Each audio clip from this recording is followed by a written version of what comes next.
Bismillahirrahmanirrahim. Assalamualaikum warahmatullahi wabarakatuh. Bagaimana kabarnya pemirsa? Selamat datang di acara Ngopi di PJTV, yaitu Ngobrol Perihal Iman.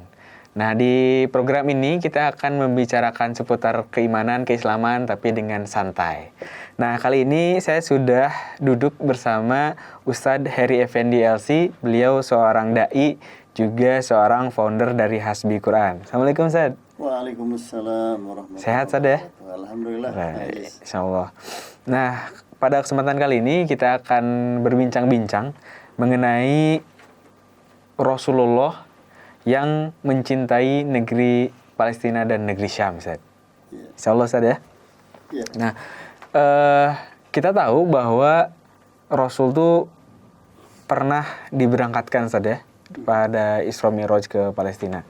Nah, itu tuh tercantum dalam Al-Quran, Ustaz. Nah, tapi gimana sih Al-Quran menggambarkan Palestina gitu? Di Quran dan hadis tuh Palestina digambarinnya kayak apa, Ustaz? Iya. Alhamdulillah wa syukru ala ni'amillah wa la hawla wa la quwata illa billah wassalatu wassalamu ala rasulillah wa ala alihi wa mawalah. Ya, ini menarik Kang Aziz dan para pemirsa PJTV ya. Ketika berbicara Palestina, memang itu negeri itu kalau secara jarak kan dari kita tuh jauh. Iya, betul. Lebih dari 8.000 kilometer. Kalau perjalanan pesawat aja mungkin lebih dari 10 jam. Iya. Tetapi sebetulnya kalau kita tanyakan, Palestina itu selain Palestina itu ada di mana gitu. Jawabannya kan selain ada di Timur Tengah. Jawabannya sebetulnya yang paling simpel ada di dalam Al-Quran. Oh iya, benar ya. Disebutkan. Berarti Palestina itu apa? Dekat dengan kita. Ya. Bahasa orang-orang bahkan Palestina ada di hati kita gitu, harusnya. Kenapa? Karena ada di dalam Al-Quran. Ya. Jadi pertama dia ada di dalam Al-Quran. Dia banyak disebutkan oleh Rasulullah ya di dalam hadis-hadis. Jauh tapi dekat. Nah, itu dia. Gitu kan. Dia itu memprihatinkan tapi menjadi sumber keberkahan. Jadi bukan hanya diberkahi, tetapi barokna haulahu, kan bahasa Al-Quran itu. Yang di sekitarnya aja diberkahi. Oh iya. Artinya apa? Masjidil Aqsa dan Palestina itu sumber dari keberkahan itu sendiri. Jadi bisa kita bayangkan kalau sumbernya berarti keberkahan itu sangat dahsyat. Nah, bagaimana Al-Quran, hadis ya menerangkan tentang Palestina. Pertama, Al-Quran, di dalam Quran itu kan banyak ayat-ayat yang berbicara secara khusus atau bahasa kita apa? Secara eksplisit gitu ya, tentang Palestina. Misalnya di dalam Al-Isra ayat 1 ya. A'udzubillahi minasyaitonir rajim. Bismillahirrahmanirrahim. Subhanalladzi asra bi'abdihi lailam minal masjidil harami ilal masjidil aqsa. Masjidil Aqsa di mana? Di Palestina. Jadi kalau Masjidil Aqsa muttafaq alaih itu di Palestina, nggak ada Masjidil Aqsa di Mesir atau nggak ada. Masjidil Aqsa itu di Palestina. Meskipun yang lain itu di Kudus misalkan ada masjid. Oh iya. Atau di tempat-tempat lain. Sebetulnya itu hanya tabarukan saja gitu ya.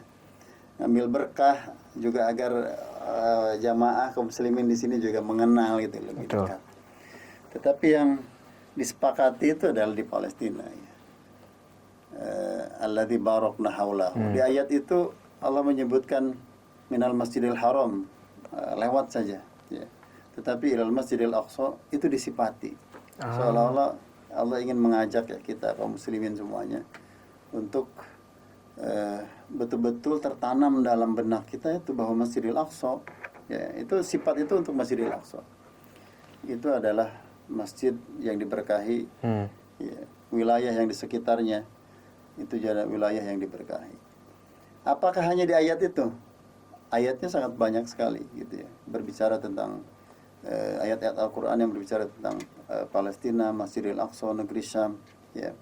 Bahkan mungkin kalau saya yakin semua kaum muslimin itu hafal watini wa zaitun.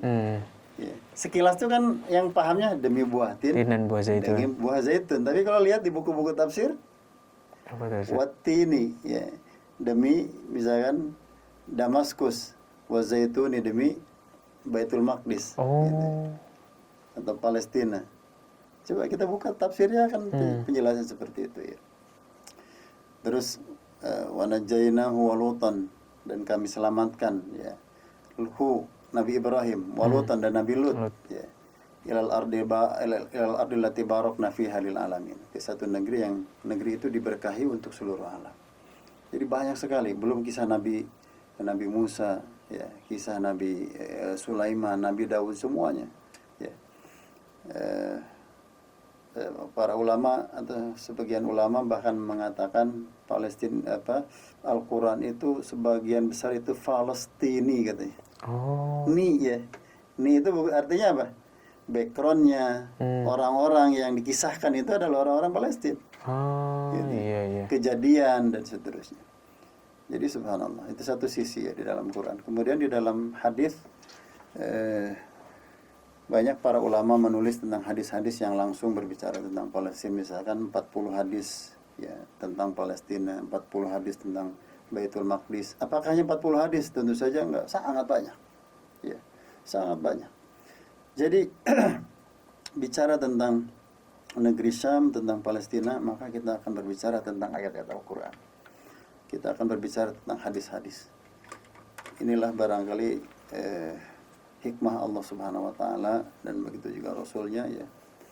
Bagaimana mengajak kita untuk selalu tidak pernah melupakan negeri Baitul Maqdis atau negeri Palestina ini. Baik pemirsa, sebelum kita maju lebih dalam, kita rehat sejenak. Jangan kemana-mana, tetap di Ngopi, Ngobrol Perihal Iman.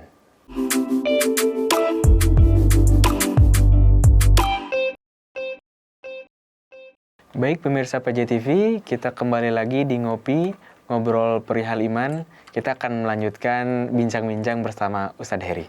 Nah Ustadz, kalau melihat kondisi sekarang Ustadz ya kita tahu bahwa Palestina itu sedang tidak baik-baik saja gitu Ustadz, dengan kondisi saat ini.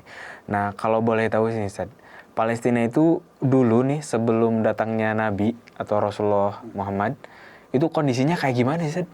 Ya, Palestina sebelum Rasulullah itu adalah dalam kekuasaan Romawi. Jadi sebelum Nabi Muhammad SAW lahir, ya, kondisi Palestina secara politik ya itu dikuasai oleh Romawi ketika itu. Dan kekuasaan Romawi di Palestina juga cukup panjang ya. Bahkan kalau kita tanyakan ketika Rasulullah Isra dan Mi'raj itu ya ke Masjidil Aqsa, itu juga sama, masih dalam dikuasai oleh Romawi yang juga berkoalisi tentu saja dengan kabilah-kabilah juga yang tinggal, yang hidup di negeri Syam ya. Kalau sekarang kan orang menyebutnya negeri Syam itu Palestina, Yordan, Syria dan Lebanon ya begitu. Oh begitu Ustaz. Betul. Jadi kita bisa membayangkan situasi dan kondisinya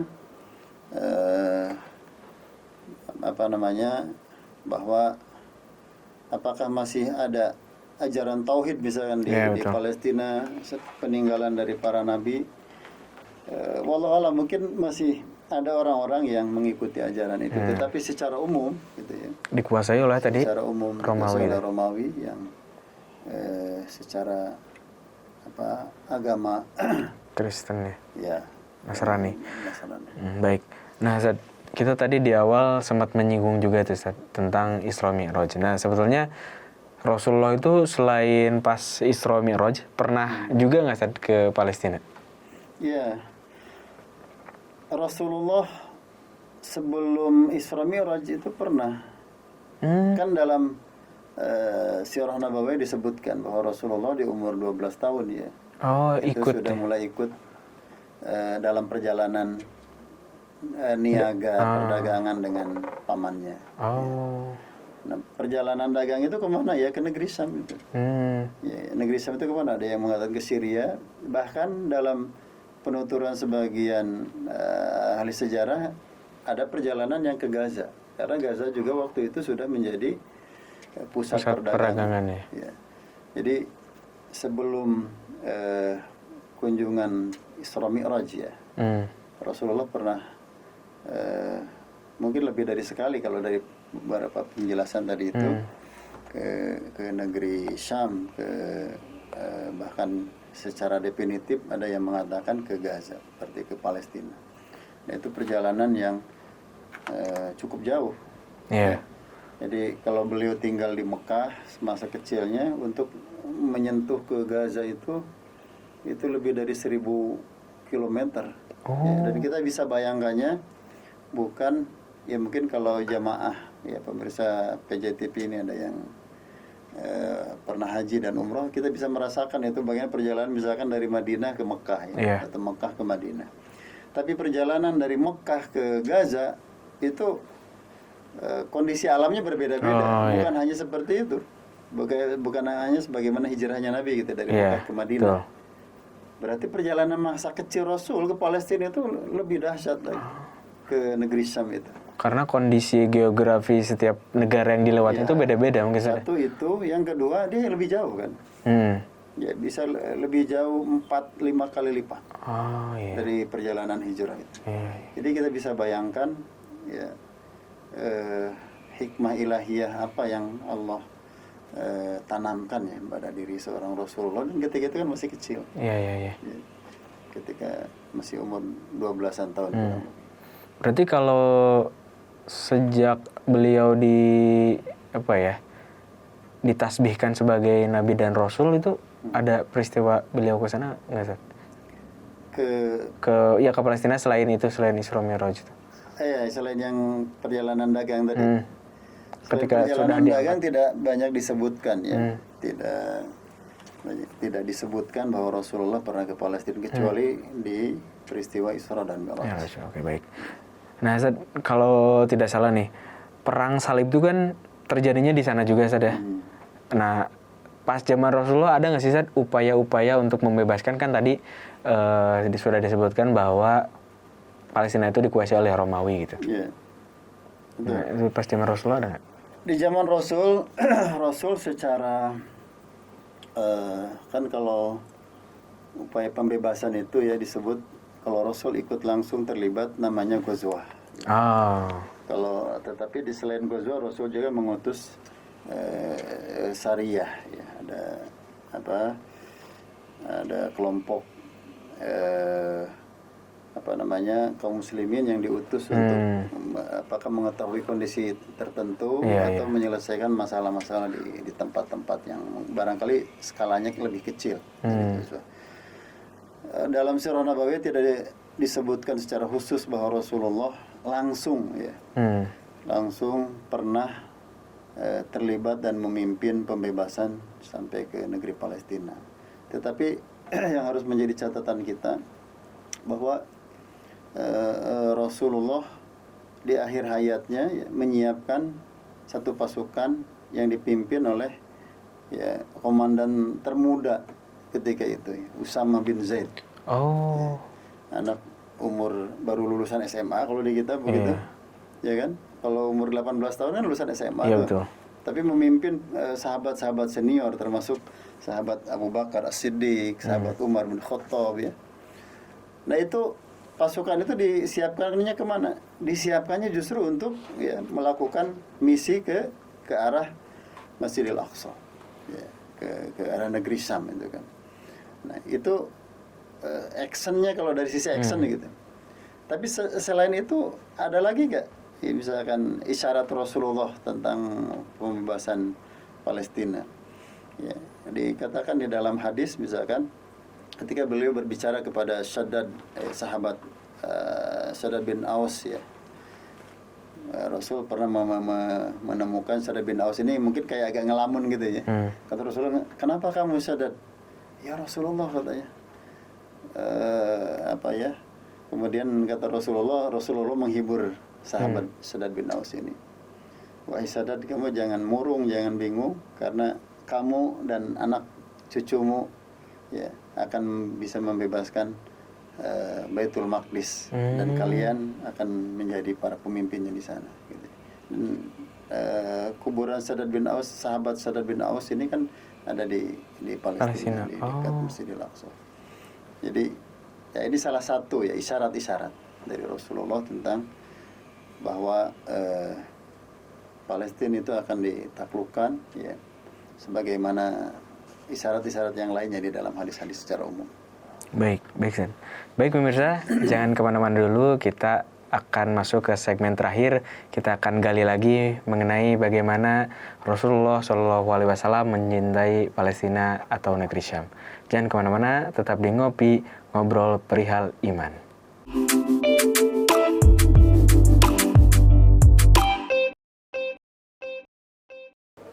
Baik pemirsa PJTV, kembali lagi di Ngopi, Ngobrol Perihal Iman. Nah, Ustaz, kita sudah masuk ke segmen terakhir nih, Ustaz. Pertanyaannya gini, Ustaz. Selain yang kita obrolin tadi nih, Ustaz, Rasulullah itu memberi isyarat atau hikmah apa aja, Ustaz, selain yang tadi kita udah sebutkan tentang Palestina ini? Iya. Jadi barangkali menjawab juga beberapa persepsi ya sebagai umat Islam itu. Kan Rasulullah tadi nggak pernah ada perintah khusus langsung. Gitu. Karena melalui tadi utusan-utusan tadi ya. Palestina misalkan. Nah kalau dibalikin begitu, misalkan Rasulullah pernah nggak mengajak sahabat untuk berdakwah ke Indonesia? Misalkan? Iya benar. Gitu. Jadi harus open mind gitu. Iya. Jadi jangan terlalu ditutupi dengan persepsi sendiri. Betul. Sebenarnya kalau kita gali hadis-hadis, ya itu banyak sekali. Bagaimana Rasulullah ya mengajak umatnya kaum muslimin ini untuk mencintai dan memberikan perhatian yang cukup untuk Palestina. Misalnya Rasulullah selain di dalam Al-Quran tadi ya proses Allah yang langsung mengisyaratkan ya, agar Rasulnya itu kan Allah tuh berkuasa ya. Kalau dari Mekah kenapa nggak langsung ke Sidratul Muntaha? Gitu? Nah iya betul. Apa hikmahnya kan? Nah betul. Kemudian cara lain misalkan ya Rasulullah mengajak kaum muslimin untuk memberikan perhatian dan cintanya untuk Palestina itu Masjid Al-Aqsa yang ada di Palestina itu diikat secara kuat ya Rasulullah dengan Masjidil Haram. Ya, misalkan di dalam hadis la tusaddur rihal illa thalathati masajid. Ya, tidaklah satu perjalanan itu hukumnya sunnah gitu. Dilakukan dengan mengerahkan semua kemampuan yang ada kecuali ketiga masjid. Yang pertama Masjidil Haram, yang kedua Masjid Hadza kata Nabi, Masjid Nabawi, yang ketiga Masjidil Aqsa. Ya. Ada bentuk ikatan yang lainnya. Apa tuh, Ustaz? Misalkan ketika sahabat bertanya, masjid yang pertama kali dibangun di muka bumi ini apa ya Rasulullah? Kata Rasulullah, Al-Masjidil Haram. Ya. Iya. Kemudian sahabat nanya lagi, terus masjid mana lagi ya Rasulullah? Rasul menjawab, Al-Masjidil Aqsa. Oh. Ya. Sahabat itu apa bertanya lagi, masjid mana lagi? Ternyata sahabat enggak, berhenti aja di situ. Oh gitu. Justru dia bertanyanya, itu jarak pembangunan keduanya berapa lama kata Rasulullah? 40 tahun. Ya. Jadi dengan beberapa keterangan ini, ya, Masjid Al-Aqsa itu bisa dikatakan masjid pertama, masjid kedua, dan masjid ketiga. Masjid pertama apa? Ya, di dalam hadis disebutkan kiblat pertama umat Islam.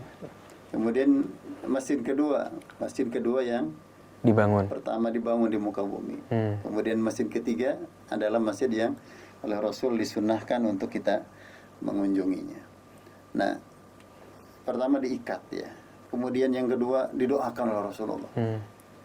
Dalam banyak hadis Rasul sering diceritakan oleh para sahabat, Rasul berdoa, Allahumma barik lana fi Syamina wa fi Yamanina. Ya Allah berkahi kami di negeri Syam kami dan di negeri Yaman kami.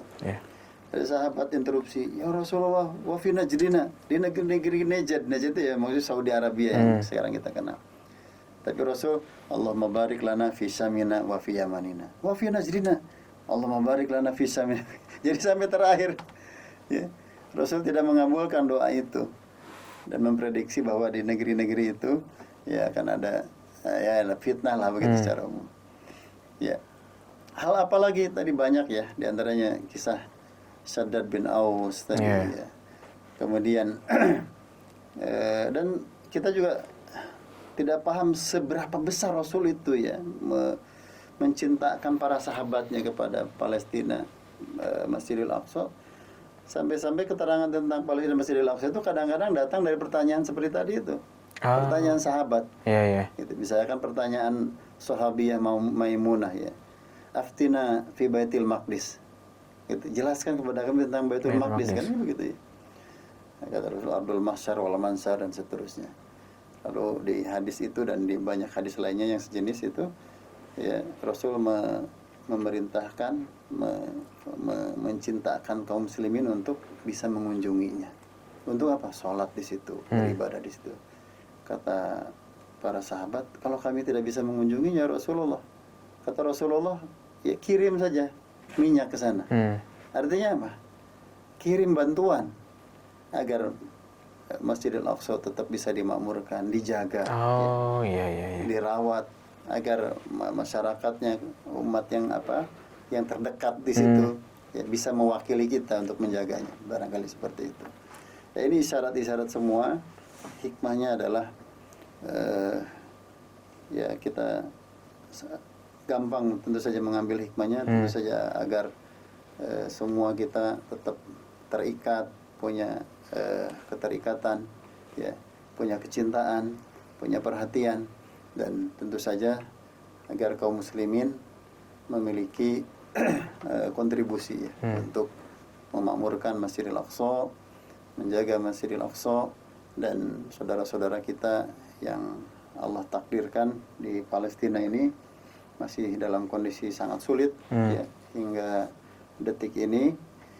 Maka kaum muslimin harusnya berada di garda terdepan gitu ya, untuk memperjuangkan mereka, sebagaimana mereka peduli dengan kondisi ya, termasuk bangsa Indonesia ya. Yang pertama kali mengakui kemerdekaan bangsa Indonesia kan bangsa Palestina.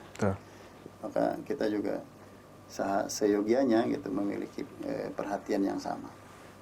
Mudah-mudahan ya hikmah ilahiyah dan dalam catatan sirah nabawiyah tentang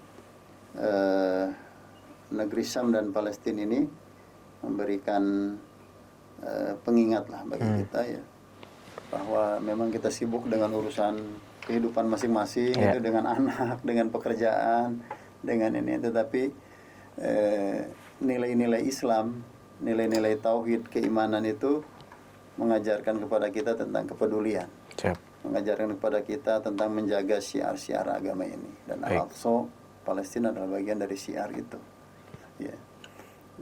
Dan tidak terbayang dalam hidup kita kalau ayatnya di dalam Al-Quran masih ada orang sampai hari kiamat itu masih membaca Subhanalladzi asra bi abdi minal masjidil haram, tetapi Masjidil Aqsa-nya ternyata sudah nggak ada, misalnya sudah roboh gitu ya. Sekarang masih ada, tetapi kaum muslimin punya kendali utuh nggak ya. Jadi itu barangkali beberapa hikmah yang bisa kita petik, yang bisa kita ambil. Mudah-mudahan menjadi pengingat bagi kita semuanya, bagi khusus bagi para pemirsa PJTV yang dirahmati Allah Subhanahu wa taala. Baik Ustaz, terima kasih. Ya, tadi mudah-mudahan kita bisa banyak berkontribusi Ustaz ya kepada saudara-saudara kita yang ada di sana, dan ya baik dalam bentuk apapun ya, tadi dengan doa, dengan membaca Al-Qur'an, atau dengan berdonasi secara langsung gitu. Mudah-mudahan sebagaimana tadi disebutkan bahwa negeri Palestina itu yang diberkahi, bukan Palestina tapi di sekelilingnya juga. Mudah-mudahan keberkahan itu bisa berdampak kepada kita umat muslim di Indonesia gitu. Baik pemirsa PJTV, begitulah episode kali ini mengenai bagaimana Rasulullah mencintai negeri Syam atau Palestina. Insya Allah kita akan kembali lagi bersama narasumber-narasumber yang luar biasa lagi, dan pembahasan-pembahasan yang tak kalah luar biasa dan tak kalah seru di episode selanjutnya. Baik, terima kasih telah menyaksikan Ngobrol Perihal Iman di PJTV. Saya Abdul Aziz pamit undur diri. Assalamualaikum warahmatullahi wabarakatuh.